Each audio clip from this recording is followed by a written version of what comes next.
statistical, mathematical fact never has been down. has broken every single record. There is no asset that has come close. It's the only thing in the industry that was not touched, that was not hacked, and it never fails doing what it promised in 2009. It's never What's failed. the best performing asset the world has ever seen? And you'll find out that it's Bitcoin. Welcome traders, welcome Bitcoiners, welcome supporters, welcome followers, welcome haters, welcome to all of you. Yes, come on in. Welcome to another live Spaces with Oliver Velez. Of course, my name is Oliver Velez, and I am your 13%er. That's right, your 13%er Bitcoin. So many people ask me, Oliver, what does this mean? It is said that only 13% of all people who have, interact with, or own Bitcoin are Bitcoin only 13%. Well, I'm here to tell you that I am a part of that 13%. So I'm a 13%er. And one of my goals here is to make you, or is to help encourage you to be a 13%er as well. But anyway, guys, thank you for showing up. Thank you for spending the only commodity, in my opinion, that is more valuable than Bitcoin, your time. Thank you for spending your time with me. It is something that I do not ever take for granted. Every single time I'm afforded the opportunity to speak in front of a mic, on a stage, or in something as small as my Twitter or X Spaces, I usually only draw a very small crowd. I do my best to try to leave something of value, and not only something of value for the moment, something of value in an evergreen way. While I might delve into something that is a topic or subject matter that is very time sensitive for today, I still try to couch that in a way, in an evergreen way. And what I mean by that is I want what we share here every single time to be timeless in nature. I want to leave behind a body of work here that someone can literally refer to 5 years, 10 years from now, if it's still around, if it's still here, and still gain some value. I've done this with virtually all of my work over the past 3 decades. I've tried to just deliver things that will have a value forever. And so we're going to discuss something today that is somewhat time sensitive, something that is highly relevant to our daily lives right now, but it is going to be talked about in a way by me that will offer benefits to someone who revisits this years from now. And so it will have an evergreen aspect to it. All right. So I strongly encourage, if you're interested in really delving into this topic, grab something to write with, grab the beverage of your choice. I have a Colombian coffee here. Love Colombian coffee. I have to admit, not quite as good now as Kenyan coffee, but Colombian coffee is the bomb. All right. Grab something to write with, grab the beverage of your choice, take notes. As a reminder, I do not pass the mic, so your request for the mic your requests are going to be futile. I'm sorry. I just find it more productive to my style of sharing is to really have a monologue, and to basically during that monologue or at the end of that monologue, take your questions. All right. I find that to be more conducive to my style, and I actually find that to be more conducive to to this type of format. All right. And perhaps maybe that's why my audiences are so small, but it is what it is. Perhaps in the future, I'll be moving to the format that passes the mic to you guys. All right, guys. So today's topic is BlackRock and its ETF plans good or bad for Bitcoin? And this has been a very hot topic, a very hotly debated topic ever since BlackRock, I should say, announced their intent or announced their filing for a spot Bitcoin ETF.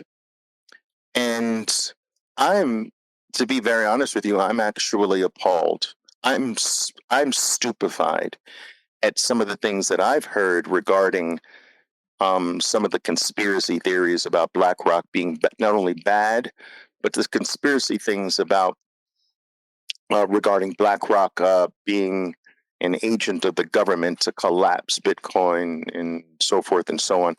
But I'm flabbergasted by the variety of these comments. And they largely come from people who have no experience in the financial arena. I bring nearly 4 decades of that experience here. So I believe that I can speak to this topic as it as you will from um, from an interesting angle. Let's just put it that way. And so the first thing I want to start off with is the fact that I truly believe and have been convinced that everything is ultimately good for Bitcoin. So that is my spoiler alert for my entire talk here today. That everything is good for Bitcoin. I don't care how negative you think it is. I don't care how negative a FUD piece is. I don't care how many countries try to ban mining or clip it, ban Bitcoin mining or ban Bitcoin or clip its wings through legislation. I don't care what happens, who gets involved. I don't care who tries to defraud people. I don't care how many firms are trying to suppress the price of Bitcoin, manipulate Bitcoin, control Bitcoin. I don't care how many shitcoins you produce.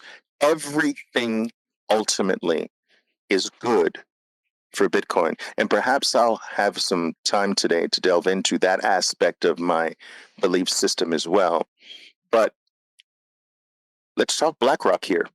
The first thing I want to point out is that I believe that Bitcoin started to come into its own, believe it or not, in the year 2020. Now, some people might take issue with that comment, but let me quickly explain to you why I believe that 2020 was a watershed year, a watershed moment for Bitcoin. Number one, it was only starting in 2020 that supply stopped rising on Bitcoin exchanges. For the very first time throughout all of Bitcoin's life, the supply on exchanges began to dwindle. And that dwindling of Bitcoin on centralized exchanges went from a dwindle to a crescendo. And today, Bitcoin is leaving off of centralized exchanges faster than you can say boo. Now, I believe that most people have not truly given themselves the opportunity to look at the significance of this because throughout all of Bitcoin's life, supply was rising, not declining. We always talk about Bitcoin being this limited supply item, this limited supply asset. That's true.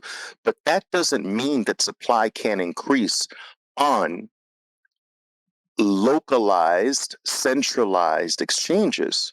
And so throughout the entire life of Bitcoin, supply was actually rising. Now, despite the rising supply on centralized exchanges for more than 10 years, well, I guess exchanges did not exist in 2009, but you get my point. Throughout all of Bitcoin's life, during the period throughout which there were centralized exchanges, starting from Mt. Gox and onward, supply rose. So more supply went on exchange than off exchange into cold storage. And so think about the significance of this, traders, Bitcoiners. Despite rising supply, Bitcoin became the best performing asset on planet Earth. Despite rising supply, Bitcoin beat every single asset class by stupefying numbers. Despite this rising supply, it dwarfed everything we've ever known in the financial world. Now, starting from 2020, the reverse began. Supply began to decline off of exchanges, and increasingly larger and larger amounts per day, per week, per month began scurrying off of centralized exchanges. And so something happened in 2020, and I believe BlackRock was watching. I was watching. So I know BlackRock was watching. Many other aspects of the world noted this. What was also a watershed moment for Bitcoin in 2020 was the C19 collapse, and that started on March 12th. March 12th, Bitcoin collapsed along with almost everything else that moved on planet Earth. And it fell by a substantial amount. The stock market fell, the bond market fell, the derivatives market fell, the Bitcoin fell, all the shitcoins fell, everything fell. All commodities fell. Anything that moves on planet Earth fell. That is what happens when the world goes into panic mode simultaneously, which typically only happens a couple times in a lifetime. So, despite the fact that Bitcoin collapsed along with everything else, it was the first to roar back, and it went on to be the best performing asset in the entire world over that period. So not only did it survive this potentially existential event, it actually came back faster than everything else that declined, and went on to beat every single thing else in terms of performance by a mile. As it's customary for me to joke this way, Bitcoin was in first place by so much that second place thought they were in first place, the NASDAQ. The NASDAQ thought it was in first place because Bitcoin was so far ahead of the NASDAQ that the NASDAQ couldn't see it. Right. And so I believe that BlackRock was watching. BlackRock watched Bitcoin survive an existential event, come back with a vengeance, and beat everything else on planet Earth. It is now watching an asset that is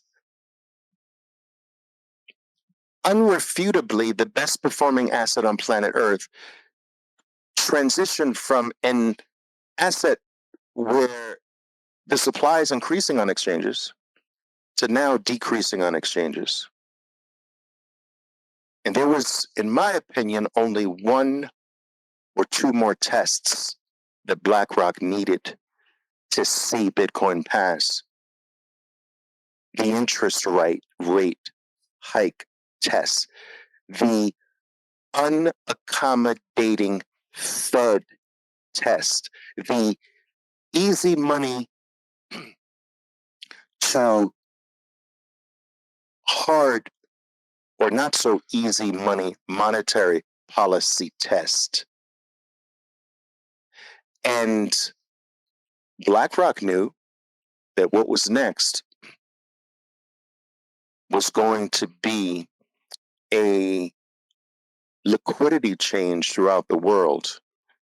And I believe that BlackRock wanted to see if how Bitcoin would pass this, because the prevailing narrative is that it was going to do horribly, because it was 100% supposed to be a risk-on asset, the epitome of a risk-on asset. And the epitome of a risk-on asset needs a ton of liquidity and an easy money policy. Well, as all of you know, We went through the fastest interest rate hiking period in the history of the world. And Bitcoin, throughout that period, also experienced an unprecedented amount of fraud, experienced an unaccommodative SEC, experienced attack after attack from political factions in the EU and the United States, suffered through a US presidential administration that is hostile to Bitcoin. And despite going through all of these things, Bitcoin produces the shallowest bear market of its entire history. It had deeper bear markets when liquidity was through the roof. It had deeper bear markets when there was easy money floating all over the world. It had deeper pullbacks in bear markets when interest rates were negative, much less zero. And throughout, despite all of these things, Bitcoin falls less than it ever has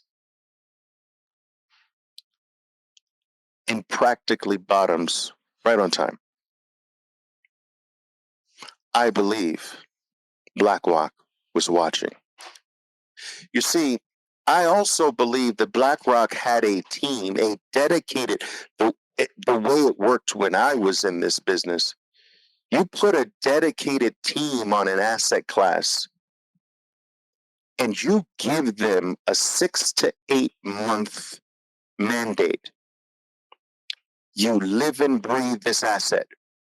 You don't pick your head up until you know every single thing there is to know about this asset class. I want you to breathe it. I want you to live it. I want you to eat it. I don't want you to do anything else. I don't even want you to sleep. Put a bucket next to your chair, use the bathroom there. We'll have someone clean it out for you, but you are not to move. You are not to pick up your head until you know every single thing about this asset class. We want you to be an expert. We want you to be the top experts in the entire world on this asset. You think that BlackRock did not do that 2 years or so before they announced some filing for a Bitcoin spot ETF? You don't think they had a team? You think this was a whim that came out of left field? Listen to me carefully. When you deal in trillions of dollars, there is absolutely nothing that happens by chance. There is nothing that can ever be a surprise. Do you understand this? They don't deal in surprises. They don't deal from the cuff, from the hip. They don't make rash decisions. When you deal with trillions of dollars, every single thing is on purpose. That might be communicated to you as if it's a 180-degree turn on a position. But this is the freaking Titanic. You don't do 180% turns overnight. That is not how you operate when trillions of dollars are on the line and you're operating at that level. Nothing happens overnight. Nothing happens by chance. There are no mistakes. And there's nothing that does not happen until you are absolutely sure and know every single thing there is to know about the thing you're making this decision on. I am telling you that a dedicated team from BlackRock has been on Bitcoin from at least the year 2020. At least, and maybe before, maybe as early as 2018. At the last Bitcoin cycle top. And so I want you to understand this timeline because I think it's important to understanding what the incentives are for a player like BlackRock. So 2020 has a potentially existential event called C19 that collapses the world. Bitcoin collapses along with the rest of the world, but comes out roaring like a bat out of hell, faster, more powerfully, and more violent than everyone else, and then goes on to whip all of their asses in the dirt, becoming the best performing asset in the entire world during that period. During that period, also, something changed with Bitcoin. Supply on exchanges started to leave. Now, with BlackRock being an owner of Coinbase and ultimately using Coinbase, would use Coinbase as their primary custodian for their spot ETF once it's approved. Because of this, they have their finger on the pulse of these things. They knew these metrics. They know these metrics. Bitcoin is flying off the shelves here. You don't think they know that as one of the key owners of Coinbase, as one of the key shareholders of Coinbase? They know that. They're watching it. They're getting reports on this. Bitcoin is flying off the shelves here. We can't keep it. This has never happened before. They know this. In addition to that, they know that interest rates are potentially going to kill Bitcoin because Bitcoin's never lived through an interest rate hiking period. And lo and behold, Bitcoin has the shallowest bear market at the worst potential time for a risk on asset. They know this. They see this. They've got the team studying it, and they're like getting amazed more and more. Celsius happens, Voyager happens, BlackFry happens, Three Arrows Capital happens, fraud case after fraud case happen. Bitcoin has the shallowest bear market in its history. Political attacks, hostile administration, regulatory pressure from EU and the United States, FUD pieces on Bitcoin mining, attacks from the WEF, World Economic Forum, and Bitcoin has the shallowest bear market in its history. And so guess what happens? They've seen enough. BlackRock needed to see nothing else. So on August 11th, 2020, Bitcoin is around $20,000 a coin. It had fallen 71%. And on that day, it was sitting on its weekly 200 period moving average, a moving average that it had never broken in its entire history. So I want you to think about the timing of this. On August 11th, 2021, Bitcoin has fallen 71% from its high. It is sitting at $20,000 more or less, which is around the same price of where it topped out before. This $20,000 price, more or less, was also the area of the weekly 200 period moving average.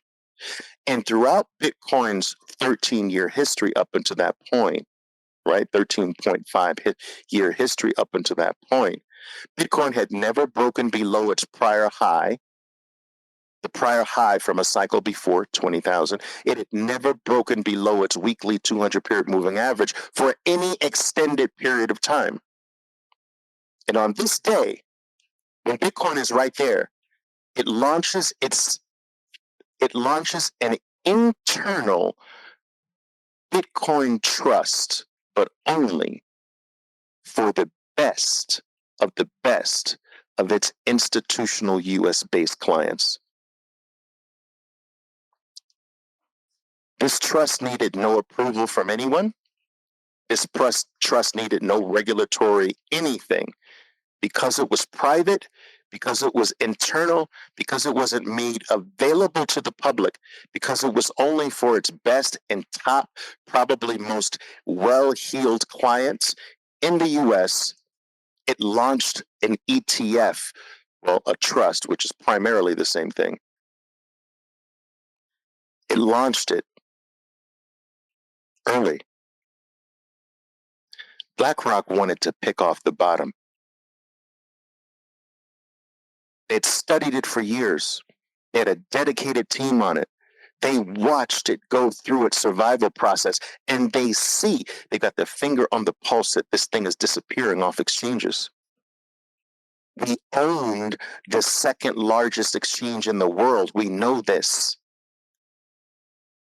They launched their internal ETF, their internal trust, at what they thought was going to be around the bottom, August 11, 2022. Now, no one could have predicted the collapse of FTX, which happened in November, the following November after their trust. But this played in BlackRock's hands because BlackRock, Bitcoin is an 80 vol asset. It's at what you assume is that its bear markets are going to drop about 80%.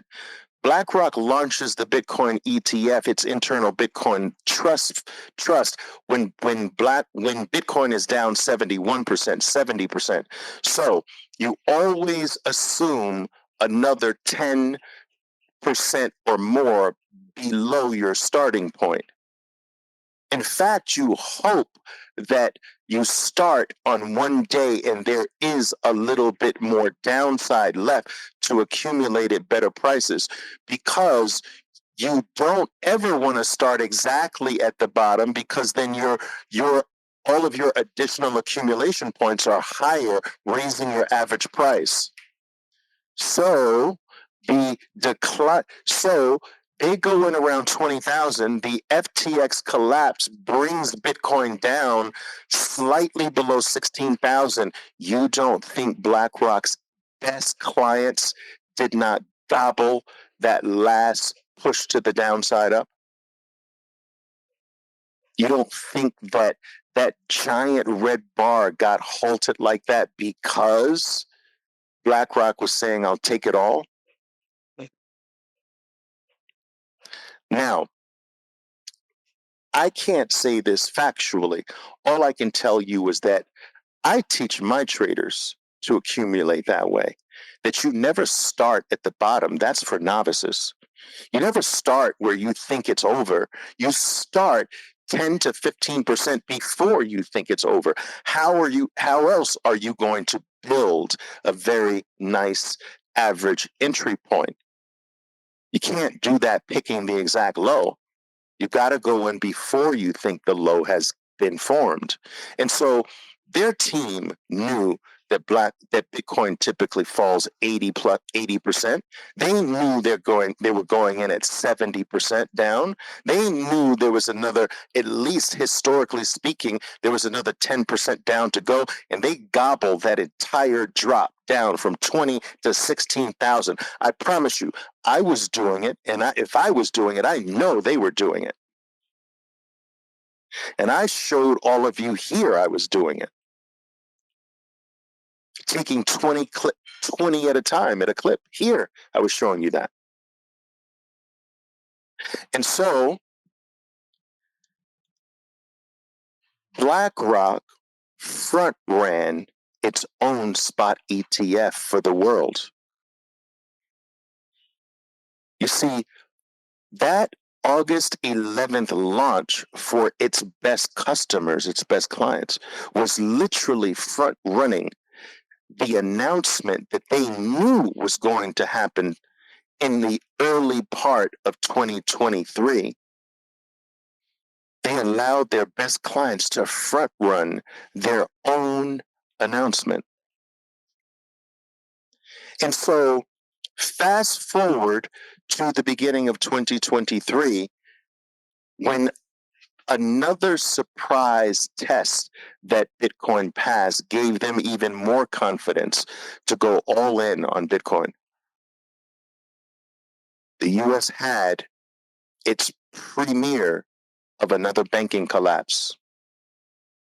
5 banks in a matter of days, a few weeks or so, I should say, collapsed, got taken over, were rescued. This shook the world and reminded the world that 2009 potentially can happen all over again. And if it did, it's going to be worse. And what BlackRock saw gave them the confidence to go all in my opinion. They saw Bitcoin for the very first time really reveal that it is no longer a risk-on asset. It's a risk-off asset. They saw Bitcoin become, in the beginning of 2023, a flight to safety asset. They saw the world flock to Bitcoin.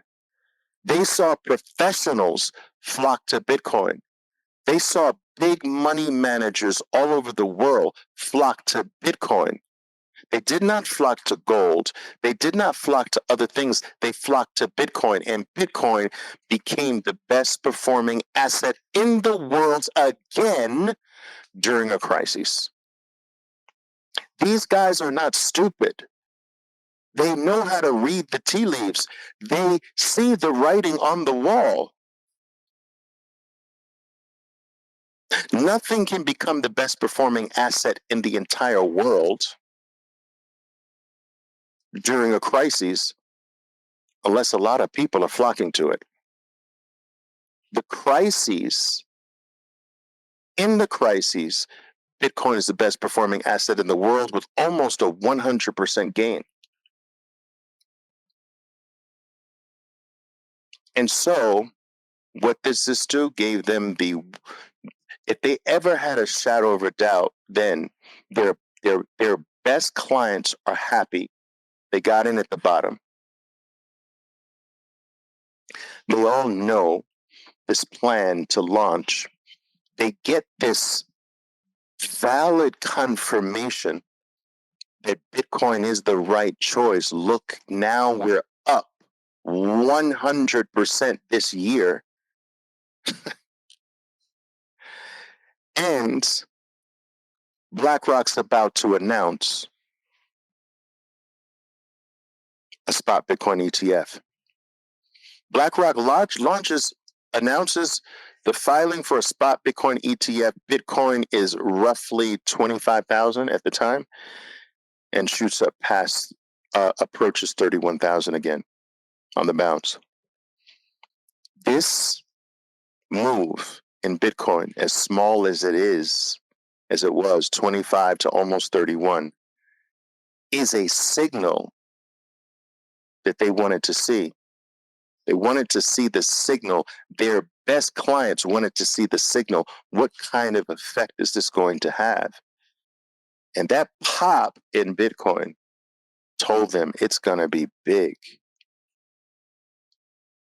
This leaked false report that went out a few days ago that the SEC approves a spot Bitcoin ETF and it was up 10% in 2 minutes or 3 minutes. These are signals that are sent to BlackRock's best customers and BlackRock itself that, oh my God, this is going to be huge. These things are very positive signals. I have been there. I've played this game for years. I know how they think. I know how they operate. I know how they accumulate. I know how they trade. Now, if you think that Bitcoin, I keep getting these words messed up, but if you think that BlackRock wants Bitcoin to collapse after what I just explained to you, then I think I need to talk a little bit more. BlackRock is in the fee business. When we talk about the fact that BlackRock is an $11 trillion money manager, that's not BlackRock's money. BlackRock holds the majority of money from countries in the world, the majority of money from other Federal Reserve banks around the world, major organizations, corporations. They are connected to almost anyone and everyone that matters in the financial world. They are used as advisors for these people as well. So part of the payment for getting BlackRock to advise you is you've got to drop a few $100 million for them to take care of. And their business is to make fees off of the money you drop into their 10 little can. It's a big one, but you know what I mean. They're the best fee generating organization on planet Earth. It's all about the fees. I want you to say that. BlackRock is all about the fees. BlackRock is all about the fees. I'm going to say it one more time. BlackRock is all about the fees. You think that a firm that makes billions upon billions of dollars just taking fees from the money that's not even theirs and taking fees, you think they want the hottest thing on the market in decades, Bitcoin, the hottest thing, you think they want to hurt this, to crash it, which would do the opposite of them being able to earn forever green fees on this. They want fees. They want billions upon billions to come into this thing and to take their 1% or their half of 1% for doing nothing. Do you know how much work it requires to have a spot Bitcoin ETF? You just pick it up and do nothing. This is free money to them. You don't trade it, you don't move it, you don't have to freaking analyze anything. It's the easiest money that they're ever going to make. 86% of people have not moved their Bitcoin in an entire year. They know this and they say, but nobody does anything. The entire culture is to hold this thing. We don't have to do anything. And we can take fees on the entire world because the entire world will come to our ETF. And all we have to do is put a sales team, a Bitcoin ETF sales team, to go to every single one of our clients all over the world and tell them what percentage that we recommend they have exposure to in our Bitcoin ETF so that we can get their fees. We can't get their money. We can hold their money, but that money's not ours. What we can get by holding that money is their fees. And you're telling me we have a product that they won't call about? We have a product they won't bother us about? We have a product that the culture is just to hold it? That's it? My God, this is going to be the easiest fee generating bonanza we've ever had in our entire lives. And you think they want to hurt that? You think they want to crash Bitcoin, which will cause fewer people to give them the money for their spot Bitcoin ETF, which by extension means they make less fees? It is insane to think this. It is insane to think that there is some malicious intent on the part of BlackRock to hurt Bitcoin when they're in the fee business. You think that they got their best clients, the creme de la creme, in at the bottom, and the goal is to crash it, to destroy their gains, to make themselves look bad? Look, let me tell you this. Larry Fink has become quite the rah-rah supporter of Bitcoin, right? All right, as of late. He's gone out to basically say it's a flight to safety asset. It's a risk-off asset. The dude is more bullish than I am. At least he's speaking a more bullish game than I am. And so you think that this guy who deals at the level of trillions can afford to hurt his image by going publicly and saying this is a flight to safety? Everyone should be in this or have some exposure to it. This is why we're getting into this. We see it as a digital gold. We see it as a way for our clients to protect themselves against monetary and fiat debasement. These are his words. And you think a guy at that level making the rounds on television, knowing that everyone in the world watches and listens to whatever he has to say, you think he can afford? You think he's in a position to be made to look ridiculous? Look, I do think that it's important for us to note that Bitcoin is still very small. It's tiny, in fact. And admittedly so, I was somewhat thrown by BlackRock's initial interest in such a tiny asset. I always thought that it would have to get above $100,000 per Bitcoin before a BlackRock would even start looking at it. And that, I think, would normally be the case. But the reason why I believe it's different for Bitcoin, the reason why I believe that we can't look at anything under $1 trillion policy, I think why they're making the exception here, because that is an internal policy. We can't deal with anything that is at least not $1 trillion in value, right? An asset class is not $1 trillion, and Bitcoin's 500 billion now, and it was less when they first started. But the reason why I believe that the exception for Bitcoin was made is because of what I believe they believe Bitcoin has the potential of becoming. You see, they're looking at Bitcoin as if it's the next global Fed wire. Now, the Fed wire is the bedrock of the entire financial system. The US Fed wire system moves enormous amounts, transfers and moves enormous amounts of value every single day. It is the base layer of the entire monetary system throughout the world. Why? Because the US dollar is the reserve currency of the world. And so just to give you an idea of how huge FedWire is, think FedWire transferred value in 2022, right? I don't have the numbers for 2023, but in 2022, they transferred value of $1.4 quadrillion.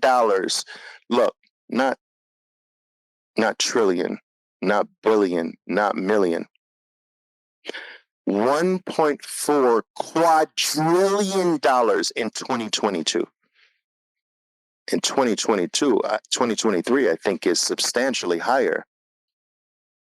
BlackRock believes that Bitcoin has a chance at becoming the next FedWire for the world. Why? Because of its neutrality. Because no one controls it. Because of the cost is practically nothing to transfer the value. Because of the global network, FedWire doesn't even have a global network. And it transferred $1.4 quadrillion. This Bitcoin is truly global. Bitcoin is truly low cost, and Bitcoin is neutral. And no one can dictate who can participate in this new FedWire and who can't. So right there, the intelligent assumption is that OMG, this is going to take over FedWires. This is going to take over the quadrillion dollar FedWire system. Increasingly so in the future, countries, banks, Federal Reserve banks Organizations will use this base layer to move whenever they don't trust doing it in with the US being in control. And so I believe Bitcoin is entering into this with the notion of what it will become or what it might become or has good chances of becoming. And they understand the advantages of being one of the first. They understand the first mover dynamics of a limited supply asset. You see, you don't necessarily have to be first when it comes to something that can just continue to be duplicated. In fact, it's usually not advantageous to be first when something can be easily duplicated. You want to watch all the initial people make all the mistakes first. You want them to help you discover what to do and what not to do. Because it's so easy to reproduce, you don't want to be first. But when something is a limited supply asset, if you are not first, you lose forever, because dynamic effects, network effects make the first mover lock in number one position almost forever. And so this is what's causing the mad rush with the biggest, most powerful AUM entities on Earth. AUM stands for Assets Under Management Entities on Earth. They are BlackRock, Fidelity, Invesco, State Street, Vanguard. These are the behemoths that control 80% of the world's wealth. They have access to 80% of the world's wealth. And why is every single one of them that collectively have something like $30 trillion, 27 to 30 trillion that they have access to? Why are they all scrambling and tripping over each other, biting and scratching like a bunch of 6-year-olds fighting over a Snickers bar that you just threw in the middle of them? I love Snickers bars. I used to eat them a lot, but can't do them now. So this is what I think is going on, and I think it's absolutely ridiculous to think that the incentive for BlackRock to do harm to Bitcoin is there. I just think that that's the silliest thing in the world. I've always been taught that if you show me a man's incentives, I'll show you what they believe and what they're likely to do based on that belief. So this has served me very well throughout my professional career, knowing someone's incentives, and knowing BlackRock's incentives leads me to believe that they're going to continue to become one of the biggest bulls on Bitcoin that there is.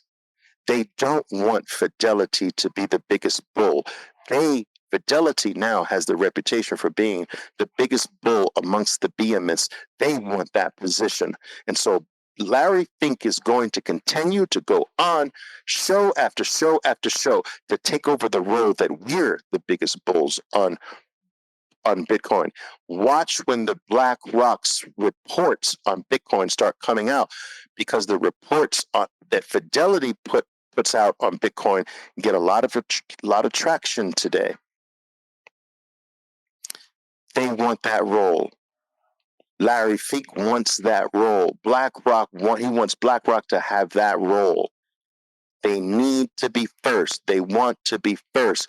It's a limited supply asset. And once the person or entity is established first, you can almost never get that position again. It's gone forever.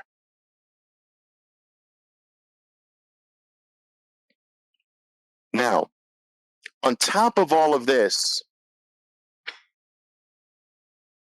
Bitcoin, BlackRock is amongst the largest owners of publicly traded Bitcoin miners.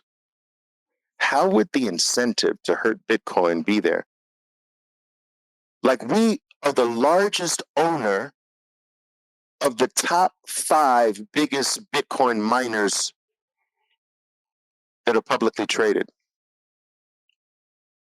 And we want to hurt Bitcoin? We've got our best clients in Bitcoin at the bottom. We own a big chunk of Coinbase where that Bitcoin is custodied. We own big chunks of the top miners in the Bitcoin miners in the US. We didn't do it with our money, we did it with our clients' money. And we want to hurt Bitcoin? And we're going to make a shitload of money on the fees for an asset that nobody does anything with right now. And you think, I can see them saying, you think we want to hurt this? You think we want to F this up? This is the easiest money we're ever going to make. You think we want to F this up by crashing the price, by manipulating it, by holding it down, by suppressing it? No, that's not what's going on. I'm telling you, that's not what's going on. Now, all of this doesn't necessarily mean that we have answered the question, is it good? But I believe that BlackRock believes Bitcoin is good for them. But does that necessarily answer the question that BlackRock is good for a Bitcoin? And is a spot ETF good for a Bitcoin? And the answer that I will give you from my point of view is the answer is yes now, no later. It's a necessary evil.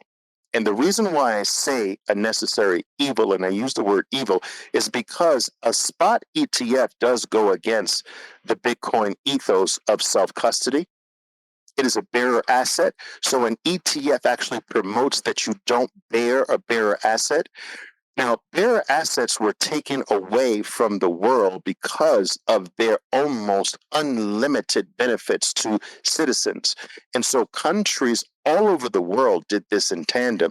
They made bearer assets illegal. They used to exist. Bearer bonds, bearer shares, all of these things used to exist. I even used to use them. And they've been outlawed. And the only true bearer asset that we have today is Bitcoin. And some people might argue that gold is a bearer asset. To a certain extent, that's true. Art is a bearer asset. To a certain extent, that's true. But in reality, they're not as bearer as they used to be, because the majority of the supply of gold has been co-opted by governments. And so once you have control of the majority of the supply, that's when you can play with it. The prices, that's when you can control it. But owning and controlling the vast majority of the supply of Bitcoin is impossible. And even if you did, that gives you no more control than I have with one Satoshi. So Bitcoin's network is very different from anything else in existence today, where it doesn't matter how much you own, it doesn't matter how much you think you have, that means nothing and is completely disconnected with any ability to control or manipulate Bitcoin itself. Now, to get back to why I believe, so let's get back to why the spot Bitcoin ETF is a necessary evil right now, because it promotes something that should not be done with Bitcoin. You should be self-custodying Bitcoin. You should be moving there. But does that mean that the majority of the people in the world will do right now what they should? How many of you do what you should do? Few of you. The majority of the world right now is not ready to self-custody Bitcoin. I'm telling you, the majority of the world that even wants some exposure to Bitcoin, they're not ready for that. And so it is a necessary evil to get them in the lobby. All right. The lobby is no custody Bitcoin, but it's the lobby. You're still in the building. And over time, a percentage of people in the lobby will start going into these private rooms called self-custody. Single sig self-custody, that's one private room. Another private room is multi-sig self-custody. Another private room is time-locked Bitcoin.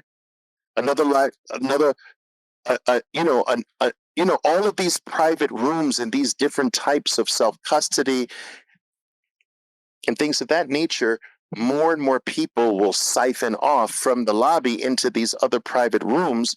But we've got to now, the error that Bitcoin is in now is get them in the lobby, get them in the lobby, get them in the lobby. When I first got into Bitcoin, I did not self-custody because I was still in that mindset of, if I'm going to sell it, why self-custody? I was still thinking about selling the Bitcoin. So if I'm thinking about selling it, why would I self-custody it? That's stupid. Why would I add extra complexity and an extra step? And I need speed, agility, and accuracy with when I'm going to get out. And so I was in the lobby, and I eventually walked into that first room called single sig, then multi-sig, then time lock Bitcoin. So this is why I'm saying that the ETF is good, and it has a little bit of evil in there because it is going to encourage that you don't take the step to self-custody. That's the evil part. It is going to encourage that because, remember what I told you, show me a man's incentives and I'll show you what he believes and what he's likely to do. And so, since the incentives are fees, I can only get fees if I keep you in my ETF, which is the antithesis of a self-custody mandate, right? So I am not going to promote self-custody.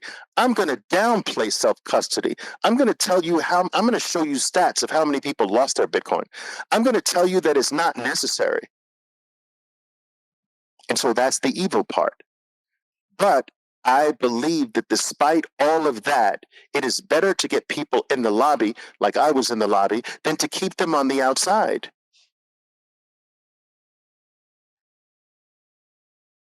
And so I believe it's a net plus that spot ETFs are becoming a reality. When my father had been convinced to become a gold bug by one of his clients. We're talking about the mid 1960s. And my father owned his own taxi cab in New York City before there was a need to have a medallion. All right. And we lived in Brooklyn at the time, and my father had this special client that he would take to Wall Street every single day and pick up every single day. Now, my father had grown his little taxi business to 4 different taxis, which he leased out to other drivers. But this one car he used for this private client. This is the private client that convinced him, that gave him the name of a person to go to every single week to buy an ounce of gold. It was illegal at the time to buy an ounce of gold. Now, I was on the way. This is 1965. I was born in 1966. From 1965, my dad bought an ounce of gold from this guy's recommendation, his client, which became a family friend, every single week for over a decade. And gold hit huge, just like this guy said it would, in mid 1970s. And it went from $35 an ounce to over $800 an ounce in a very short period of time. It changed our lives. I was too young to truly understand what happened, but it changed the clothes I wore. It changed the house we were in. It changed the state in New York we were in. It changed our cars. It changed my school. It changed my friends. Gold going from $85 to $35 an ounce to over 800 changed my life forever. And so that pretty much meant we were a gold oriented family. I grew up with gold being the talk of the household. I grew up with the idea that this is the only real money that exists.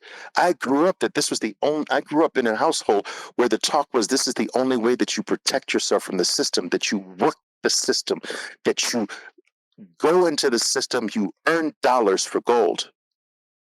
Because gold was the only thing real. And everything that was told to you to work for in the system was fake. And I was taught to go into that world and to pretend that that world was real. But I was to bring back from that world what was not real and to convert it into what was real. I grew up in a sound money household. And so imagine when the US finally, after other countries had already had a spot gold ETF approved, just like now, other countries were approving them left and right, gold ETFs. America kept saying no, no, no, no.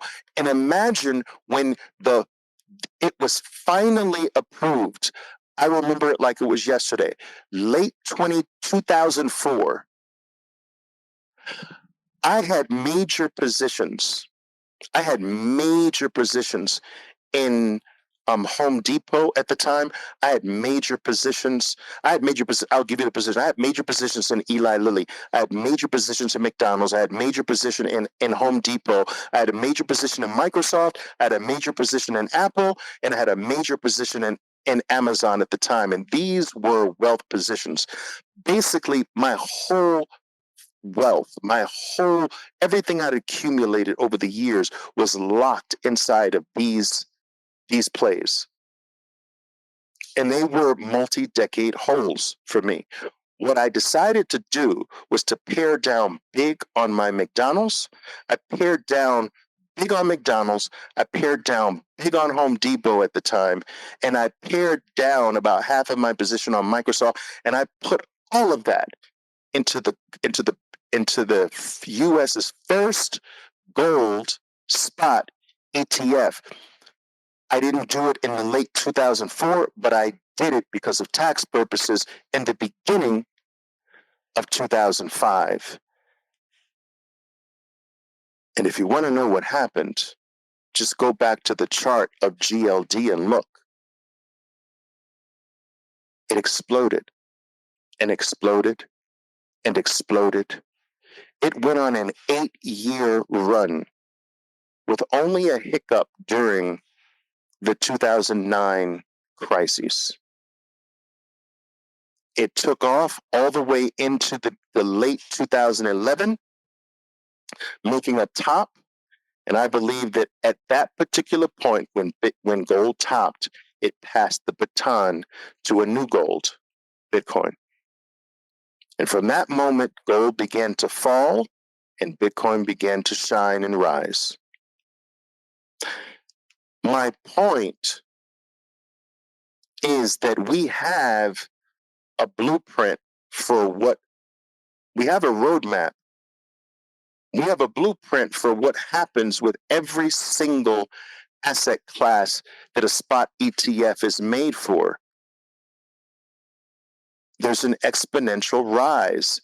And a big part of this exponential rise after a US-based spot ETF is because the people who get these spot ETFs have to develop teams that sell them, because that's the only way they're going to maximize the fees they make. ETFs are the easy money fees of these businesses. They're not actively managed. So you can basically run an ETF with a small handful of people. The cost is very low. And The fees are practically pure profit. And then when you start to sell all of the pension funds on this and whatever, and to encourage retirement savings in it with your models that say 1 to 2% exposure, because that's what happens when the spot gold ETF came into being, everyone started pounding the table on 2 to 5% allocation to precious metals. And this is the best vehicle to do it with. You couldn't turn the TV on. You couldn't flip open a financial magazine without hearing you should stabilize your entire portfolio with 2 to 5% allocation to gold. That was after the spot ETF for gold came into existence in late 2004. You didn't hear that shit before that. You heard it after it, because every single major firm started shouting like freaking parrots in a chorus the same lines: 2 to 5% exposure, 2 to 5% exposure, 2 to 5% exposure. How many spot Bitcoin gold ETFs are there? How many are there? It's like 135 gold ETFs. It's crazy. They're all making fees today. They're all making fees today. That business, nobody wants to ruin that business. Nobody wants to harm that business. This is the hottest item in a very long time. When Canada launched the world's first spot Bitcoin ETF, it broke every single ETF record that ever was. The world was shocked. $1 billion in less than 2 days. This had never happened in the history of ETFs. You don't think BlackRock was looking, was watching, envious, jealous? I know they were. BlackRock is good for Bitcoin. Spot ETF, good for Bitcoin. FUD, good for Bitcoin. A tax on Bitcoin, good for Bitcoin. Regulatory pressure, good for Bitcoin. I say everything is good for Bitcoin. It actually helps to increase the awareness of what Bitcoin is and its resiliency. Bitcoin survived this. They said this, but Bitcoin did the opposite. They said it was a bubble, but it's up 20,000% more.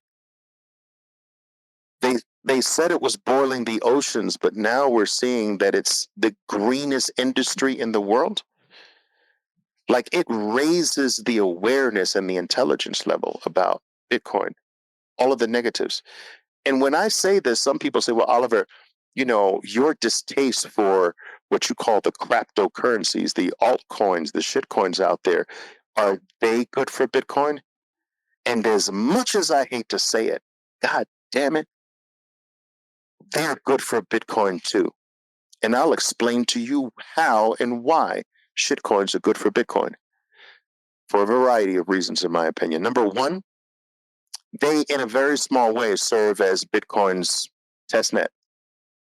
They serve as Bitcoin's little tiny army that is inadequate, but it shows you where the bombs are, right? So you're the general and you send these people out into the field to basically help you form the maps of where the most dangerous areas are.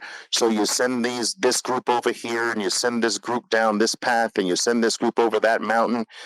And whoever gets blown up, you mark your map up and say, okay, that's not an area we go to, and this is not an area we go to, and this is an area that is worth exploring, and whatever. So the shitcoin people they're sacrificed for the benefit of Bitcoin.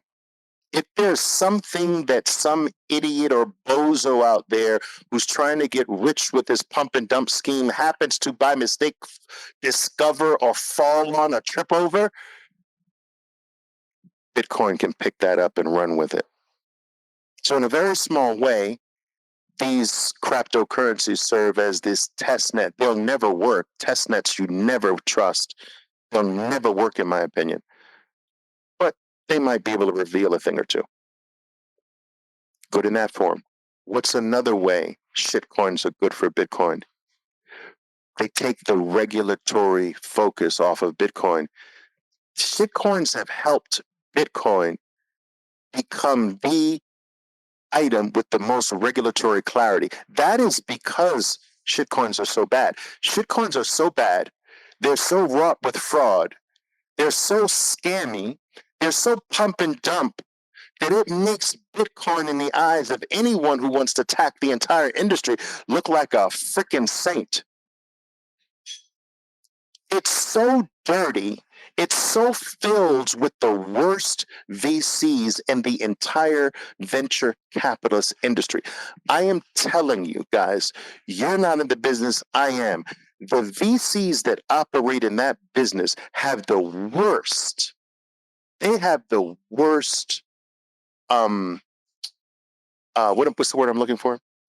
They've got the worst reputations in the business. They're the dirtiest. They're the lowest. They have no scruples, and they will package your mother, chop her up in a box, and sell it to you as if it's somebody else's mother. And the industry knows this. They know all the people behind these shitcoins. It's so ugly. Do you understand? That it makes them hold Bitcoin up as being different, separate, and special.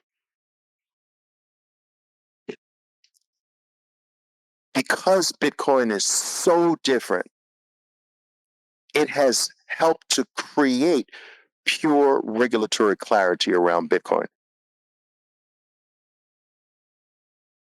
Sometimes you get appreciated more because everyone else around you is so bad. You ever had that experience in your life? Everything else is so bad that this thing not only shines, it's like I just clamor for it. I look at it like it's the only thing, the savior. My God. All right. Well, shitcoins are good for Bitcoin in that respect. How else are they good for Bitcoin? I think they're good for Bitcoin because they're fraught with fraud. I'm not happy about somebody losing their money, but listen, in every war, there are sacrifices, right? There has been more money lost in cryptocurrencies than any industry ever in the history of the world. Do you realize this? We're approaching $1 trillion. Hacks, rug pulls, developer scams, pump and dumps, projects walked away from, abandoned, projects never started. We're approaching $1 trillion. Guys, there is nothing dirtier than that. Do you understand? That has ever existed. And people fight me every day. They fight with me to say I belong there. They try to drag me there. It's insane. There's more wealth destruction, more loss in that industry than anything that has ever happened.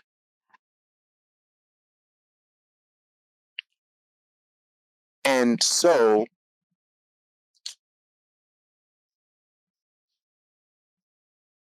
just by being so bad. It's by losing people's money. This sends the message that since you can't ever lose money if you self-custody Bitcoin by fault of someone else, only by your own fault can you lose Bitcoin. But no one can defraud you. No one can take it. No one can confiscate it without your permission. You can't be defrauded. You can't be rug pulled. Bitcoin has never, ever been hacked in its entire existence. It's the only network on planet Earth that is unhackable. It's the securest network in the world. All of these things start to become more and more known as people lose their lives, as people lose their wealth, as people get hacked, as people get their wealth hacked, as people get their wealth defrauded away from them, as people get rug pulled, as people get lied to. It teaches through pain that Bitcoin's the only real thing. And so everything is ultimately good.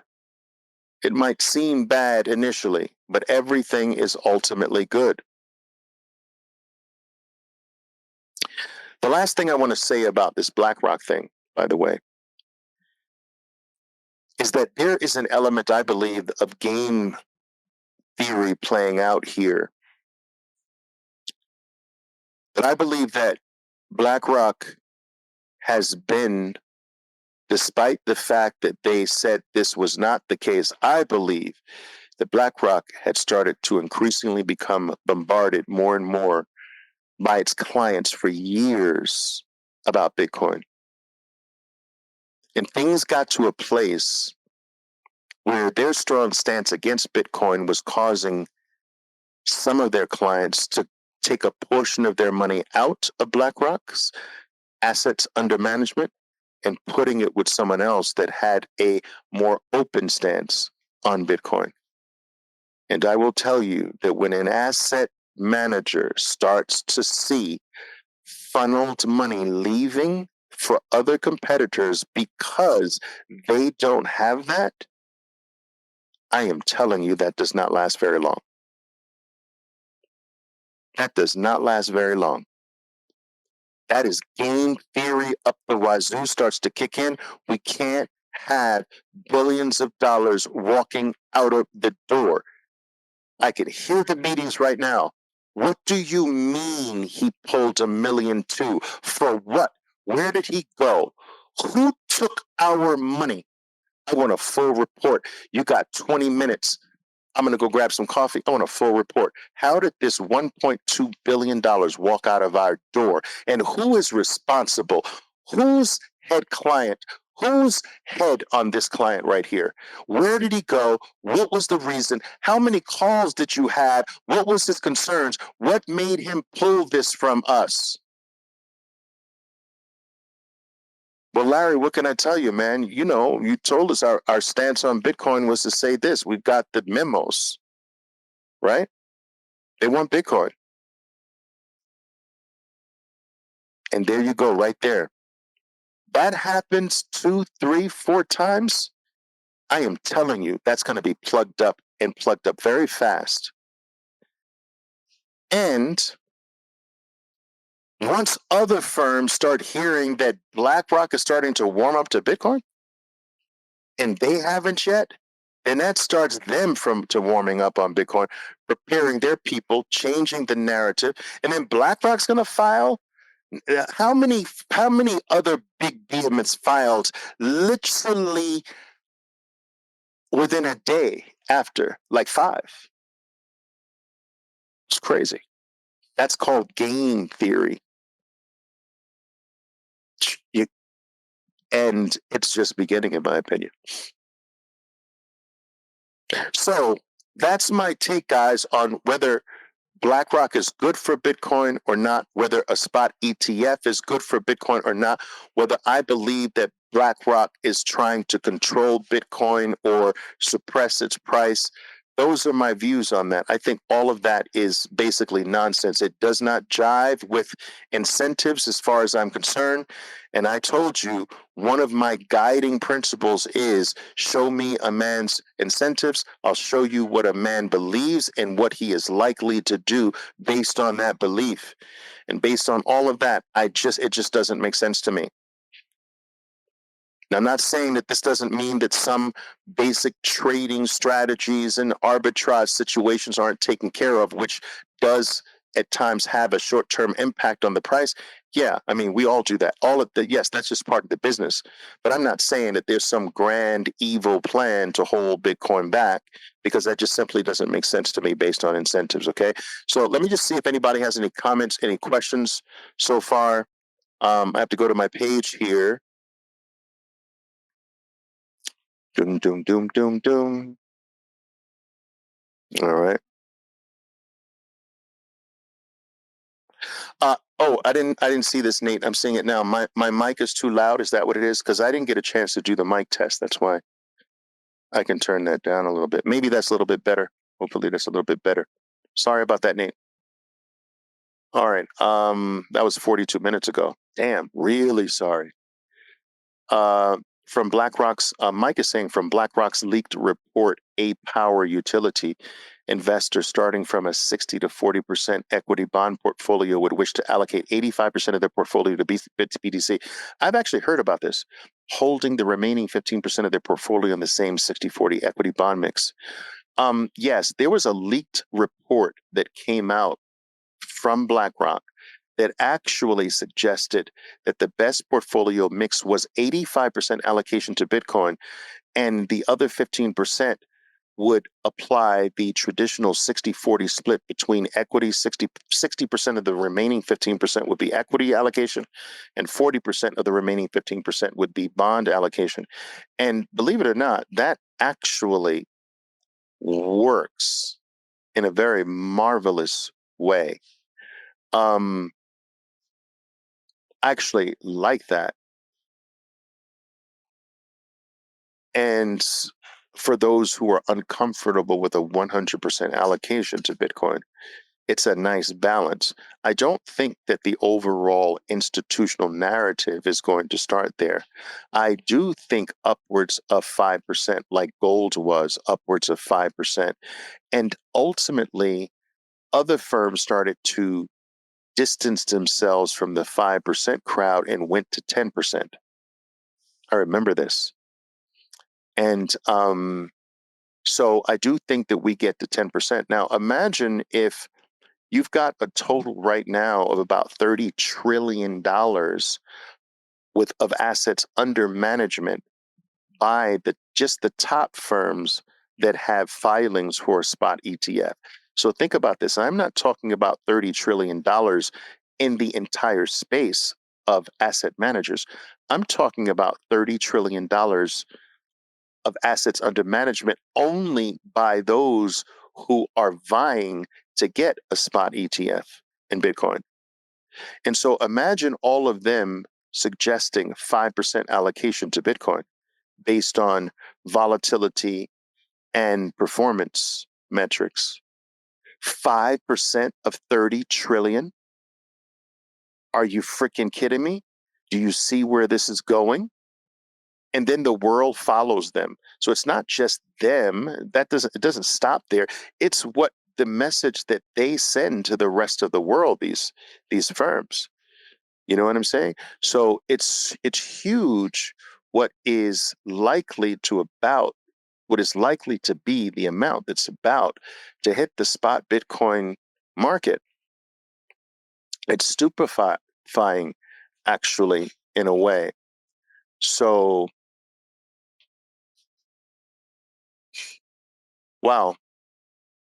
Okay. Now, by the way, guys, if that number, if if let's say 1.5 trillion dollars, all right, let's say 1.5 trillion dollars comes into Bitcoin. if you were to use Bank of America's 148 multiplier, I'm not quite sure how many people are familiar with that, but Bank of America came up with this metric, which seems to actually be pretty spot on, believe it or not, that every $1 that comes into spot Bitcoin ETF is equivalent to a $148 advance in price. That's crazy, right? And so think of $1.5 trillion coming in based on that metric. It's stupefying.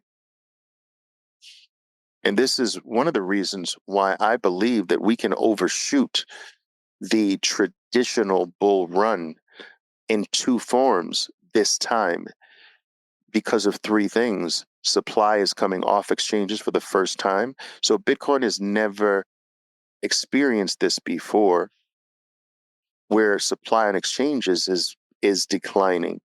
It's only experienced when it's only had experience with supply increasing. So it can be different from that point. It can be different from the ETF, the spot ETFs. They're all going to get approved. The SEC has no legal ability to approve one and not the others if everyone complies with the things that got the other one approved. So all of them are coming. And so Bitcoin's never had trillion-dollar asset managers with products specifically pointed at it to bring money into it. And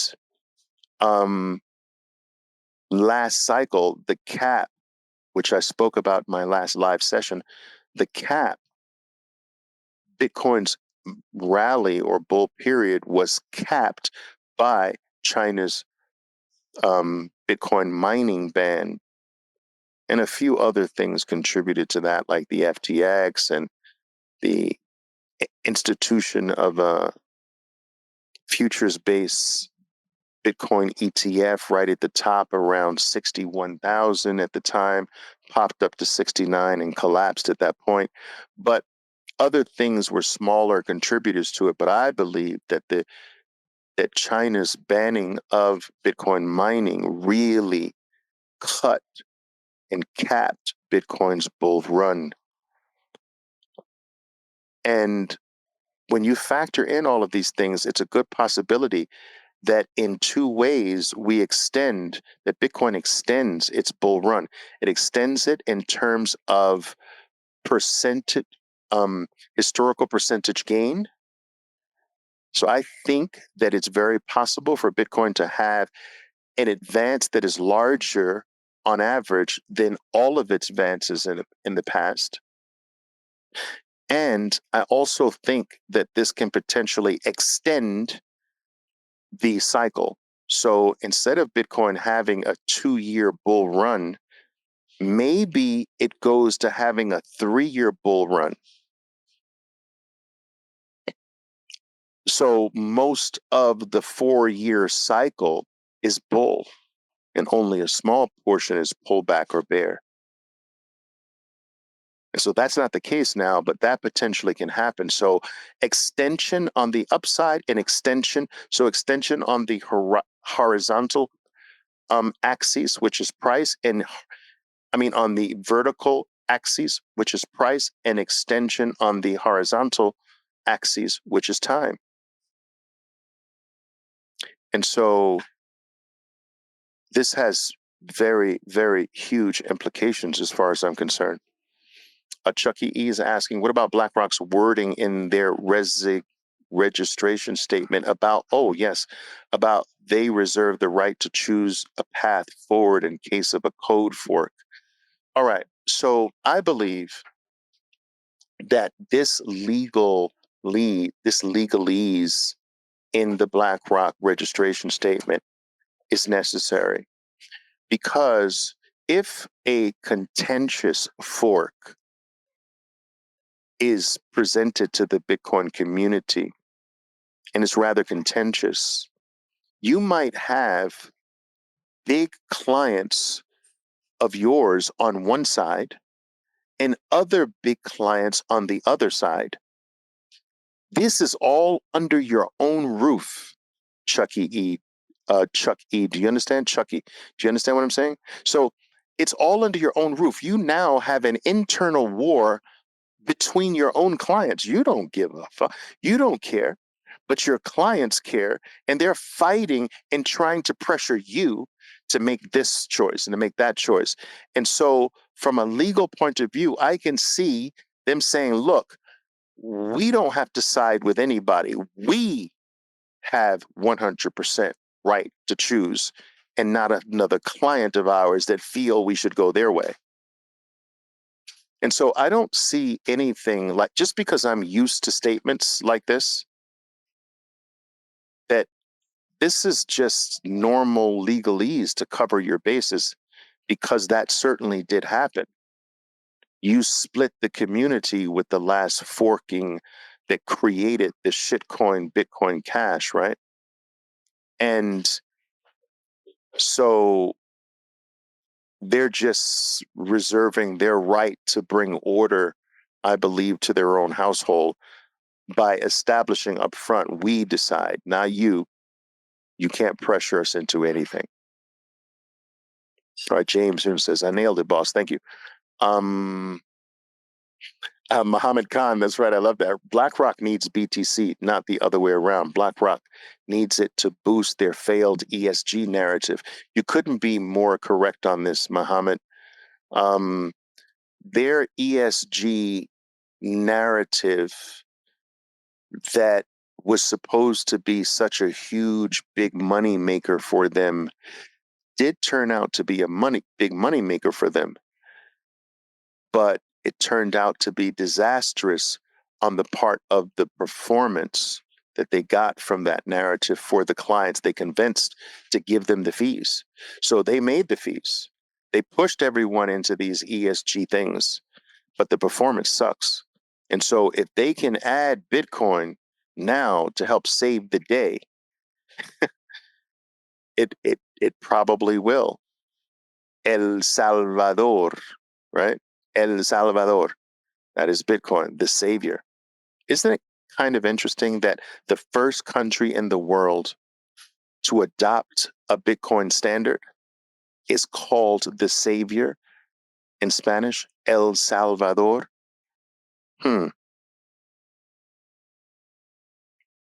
Interesting. All right, guys, are there anything else? Is there anything else? You guys don't ask questions, so probably not, but let's see. Someone says, hello, ETF plan's good. Yes. Is there anything else here? Let's see. First rule. That's right. Traders League says, first rule of Bitcoin, you never sell Bitcoin. I believe that. For the most part, I do. Traders League is asking, why do you think Elon Tesla got ripped of all their Bitcoin? I don't know what you mean by got ripped. Why did they sell the majority of their Bitcoin? I think that they're, and listen, this is just my opinion, right? So it could be completely different. I think that right from the start, they were heavily pressured to dump their Bitcoin holdings almost as soon as they announced that they had bought into Bitcoin, because they've benefited from this whole ESG narrative thing, and many of the big investors in Tesla are ESG mandate organizations, and the narrative out there was that Bitcoin's bad for the environment. This is a conflicting message.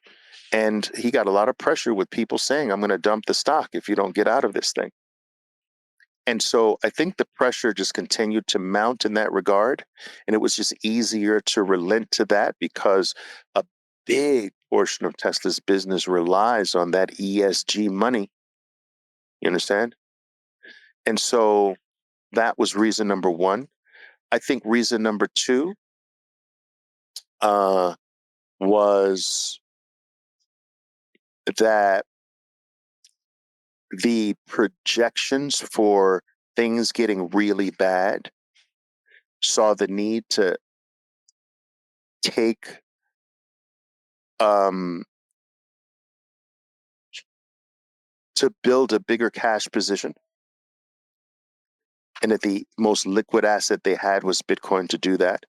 I think that before that, sprucing up in one of the quarterly returns with a profitable sale of Bitcoin to make the returns on the books seem a little bit bigger from a top line point of view than they actually were. I think Bitcoin was used by Tesla to do that. And I thought that I believe they felt better just reducing their position down to not send the message to the world that we're Michael Saylor like. And I think that that was an intentional step to move away from the image of a Michael Saylor who's more looked at like a religious zealot, if you will. And that image, I think they wanted to step away from. And so they did not sell all of their BTC. They still own BTC as an organization, Tesla. SpaceX still reportedly owns BTC as a treasury asset. They just went down from their initial position to what some might refer to as more normal positions. I also think that they believed that going into an era where earnings might get tough, they just came out with earnings, right? That earnings might get tough, and we have an asset that is hostile from the point of view of the FASB, which is the national organization that establishes the accounting rules. And the accounting rules established by FASB on Bitcoin those rules are very hostile to corporate earnings. And so they essentially require that you always mark down with your loss, but you can never mark up with your gain. So if you bought Bitcoin at 30,000 and it goes to 100,000, you can't report that gain. But if you bought at 30,000 and it goes to 20,000, you have to report that loss. And now your basis becomes 20,000 where you last reported from. So if from 20,000 it now goes to 100, you can't report anything. You have to hold it on your books at 20,000. But if it drops to 10,000, you have to take the loss and now use 10,000 as your basis. And so the FASB accounting rules are very hostile to profitability. And if you think as a publicly traded company, you're going to go into a bad time because the monetary environment is going to become less accommodative. Interest rates are going to go up. Recession might be around the corner. You're seeing these signs in supply chains and orders throughout the world in your operation. And you have too much of an asset that is hostile to earnings, which could hit the stock for way more value than it's worth. I can see as a corporate decision making that move. I can see it. At the end of the day, you are stewards of other people's money with a publicly traded company, right? It's not yours. So it's not like we can judge Tesla based on that move the way I would judge an individual. It's very, very different. You are stewards of other people's money. And that is something that I think more people need to understand, because I understand this. I understand that as a company, for instance, like Apple, Apple, Apple has been one of the largest holdings of my life. I got into Apple first in 1997, late 1997. And I held it and still have Apple, but I held it and I did sell the majority of Apple and put it into Bitcoin. But I held it for decades. And it became one of the largest holdings in my entire wealth portfolio. It was the largest holding. And I understand this idea that I don't get into Apple to get into Bitcoin. I have Bitcoin. I take care of Bitcoin. I'm not buying Apple shares for you to take care of my Bitcoin investment. I've got Bitcoin. Let me handle Bitcoin. You focus on what you do. And I can understand how a company wants to be very careful about mixing messages, because in a financial world where players need to carefully divide what exposure they want this percentage of their portfolio having, if you start mixing categories, it just causes people not to consider you because you're too convoluted. Let me worry about the mix. I've got Bitcoin. I don't need my Apple investment having Bitcoin. And some purist in the Bitcoin community, they may not like that, but it's just the way the financial world works. Now, the spot Bitcoin ETF solves that. And actually, the spot Bitcoin ETF will make it more likely initially that companies are not pressured to put it on their balance sheet, uh, eh, put it on their balance sheets, because people now have an easy way to gain exposure to Bitcoin without demanding that why don't you have like 2% of the cash in Bitcoin? And so it's cleaner now, you know? All right.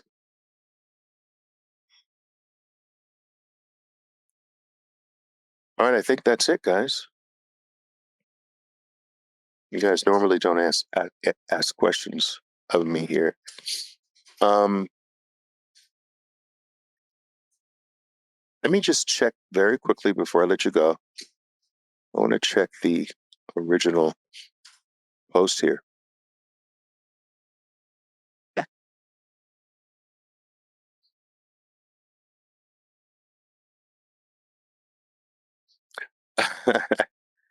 I see this.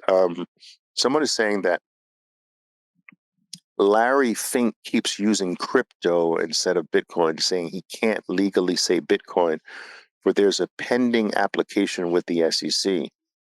If so, why does Kathy Wood speak freely about Bitcoin, although her company also has a pending ETF? Larry's full of BS. Care to comment on this? That's a good question, actually. That's a very good question, because I have no freaking idea. I actually think that Larry, like you said, Larry's just making excuses because he just can't get that generic term out of his mind. And so he comes up with some reason as to why he can't be more specific about it, because he doesn't want to be accused of just being so cursory in his understanding and knowledge that he doesn't know the difference. And so he creates this reason as to why, but it's really that he still is on the periphery of his understanding and he sees all this stuff as the same thing, crypto. That would be my guess and my take on things, but that's a very, very great question.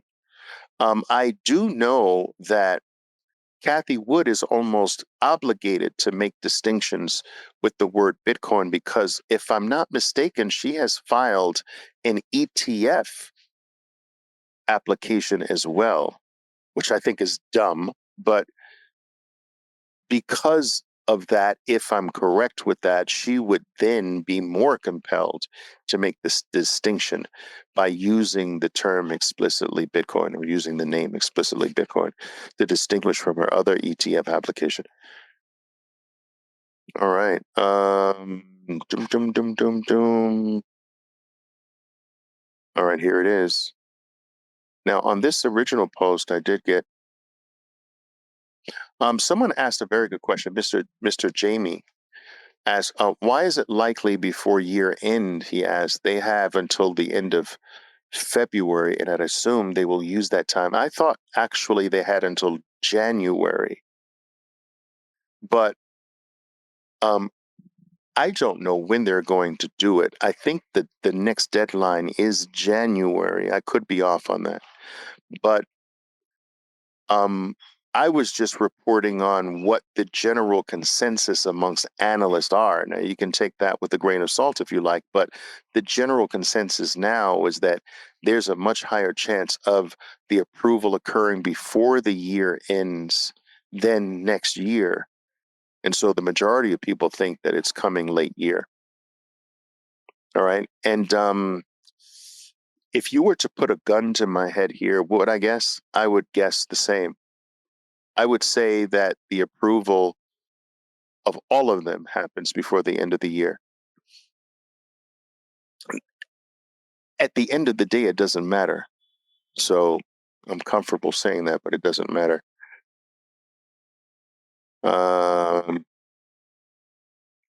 Jason ST or Jason Street, I'm not quite sure if I'm saying that correctly. I answered this, but I thought it was a great question. He was asking me, Oliver, are you asking is BlackRock and the ETF good for BTC or good for BTC's price? And making that distinction is very, very smart. It's a very great question. Are you making any sort of distinction here? And I think that it's so important that I should make the distinction. When I say it's good, I'm actually talking about both. When most people talk about something being good for Bitcoin, they are purely speaking from a fiat perspective. When I speak about good, I am usually not talking about from a fiat perspective. I'm talking about what's good for the network, what's good for the adoption of Bitcoin, the growth of Bitcoin, its virus-like extension. And so there is a distinction, because sometimes price advances aren't good for Bitcoin, and sometimes they are.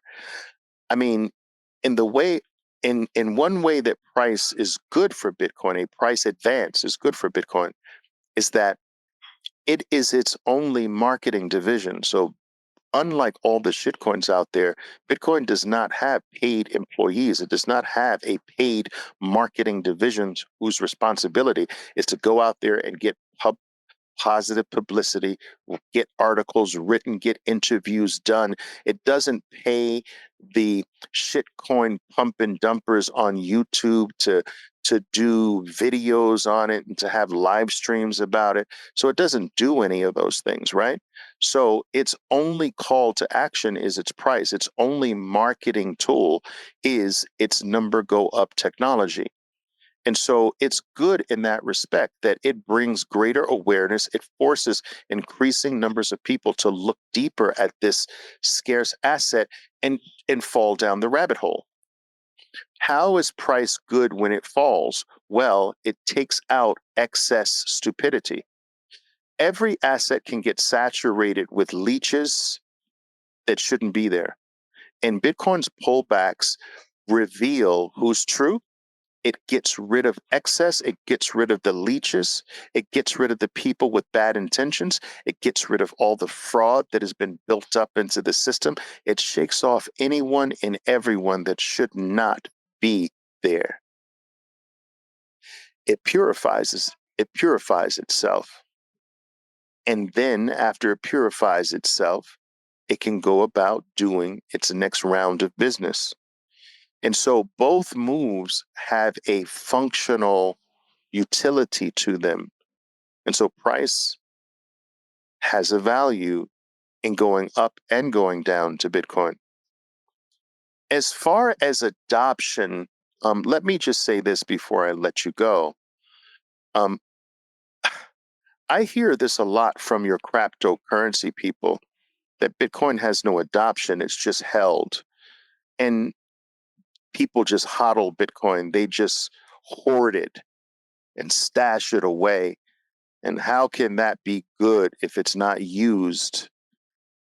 And these very bright, extraordinarily intelligent people, what they fail to understand, in my opinion, is that adoption is not use. that use is something that happens way after adoption. You see, the adoption phase of a money is store of value. Hoarding it is adoption. Collecting it and saving it is adopting it. Spending it is basically getting rid of it. So the first phase of adoption, you want to be hoarding. The first phase of adoption, you want to be saving. You want people getting rid of the weak and putting it into the strong and holding on to it and holding on to it. You want the holding on adoption phase to last. That is the number go up phase. That is where you get the biggest price gains. But that is the most important form of adoption because that's what creates the other two to follow, which naturally come into being once enough people in the world have saved in it. So once enough people have it, just from by simple mathematics, a certain number of people will start trading with it. Because you can, once you become almost guaranteed to know that almost everyone you meet has some Bitcoin, you guys start trading in Bitcoin. Wow, I like that beautiful, um, I like that beautiful gold-plated this that you have. Oh yeah, you like that thing? Yeah. This is you willing to let it go? Yeah, I might be willing to let it go if you give me X number of Satoshis. And so it is only after you get to a place where so many people have it that you almost naturally assume that everyone has this thing. And so you start trading that thing back and forth. But if you can almost be certain that almost no one has it, but there's number go up happening with the item, you just save in it, you save in it, you hoard it, you hoard it, you use it as a store of value, and you spend everything else. You don't spend that because that has opportunity cost if you spend it. If I spend $200,000 of my Bitcoin on this car, that might turn out to be the most expensive car that I've ever bought in my life because that 200,000 can 5x to be worth $1 million and the opportunity cost is $800,000. That if I had just held on to that $200,000 worth of BTC, it would now be worth $1 million. I just lost the opportunity to increase my wealth by $800,000, a 5x. And so you want people hoarding first. You want people hodling first. You want people not using it to get to a place where it naturally starts to be used as a medium of exchange. Now, the shitcoiners want to go straight to medium of exchange. They always want to cheat, don't they? They always want to step over something to cheat the system, to get around the process. They don't want to put the work in, they want to put the stake in. They don't want to be proof of work, they want to be proof of stake. And since I can create my stake out of thin air, I want to be proof of stake. Why make myself work when I can just create my stake out of thin air and be proof of stake? So I have control right from the start. I create my own stake. I make it proof of stake. No one can tell me what to do. I have control over the network because I have the biggest stake, which I printed for myself. And I'm talking like that because all of the shitcoiners talk like that. I want to be proof of stake. That's exactly how they talk. Listen to them. I want to be proof of stake. I can create my stake out of thin air. Da, da, da, da, da, da. And that's how they sound. Weak.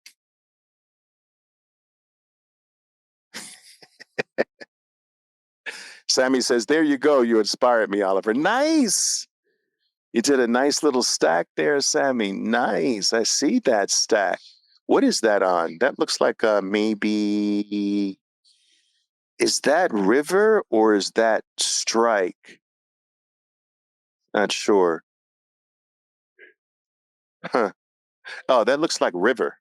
That looks like River. Oh, I see it. River Fee. Yes. I can tell by the feed that it's river. Yeah. Nice. All right. Beautiful.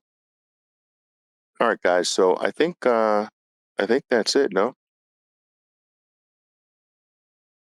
Now, Full Stacks is great explanation of smart contracts. Any thoughts on BitVM? I love what I've read so far on BitVM. Wow. I love it. All right, guys. So I think that's it.